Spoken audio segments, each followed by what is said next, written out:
Cawapres nomor urut 1 Muhaimin Iskandar menghadiri bedah visi misi dan adu gagasan calon presiden dan calon wakil presiden 2024 di Universitas Negeri Padang. Dalam kesempatan ini Gus Imin menegaskan jika pasangan Amin menang akan membuka akses permodalan untuk anak muda dan UMKM.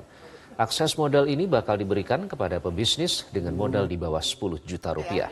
Menurut Gus Imin, saat ini masih ada hambatan berupa terbatasnya akses permodalan bagi anak muda yang ingin memulai karir dengan berwirausaha. Pasangan Amin juga bertekad memasukkan unsur keadilan di dalam setiap kebijakan, sehingga seluruh masyarakat diharapkan bisa mendapatkan hak yang sama apapun bidangnya.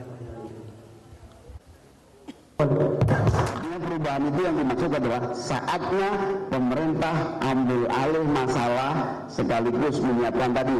Kalau ditanya yang konkret, ini konkret asal proposal bisnisnya, terutama yang memulai dari nol, visible, layak, dinilai ada tim, layak, maka modal 10 juta ke bawah tanpa akunan dan tanpa bunga. Belum ada nih calon lain yang menyiapkan itu.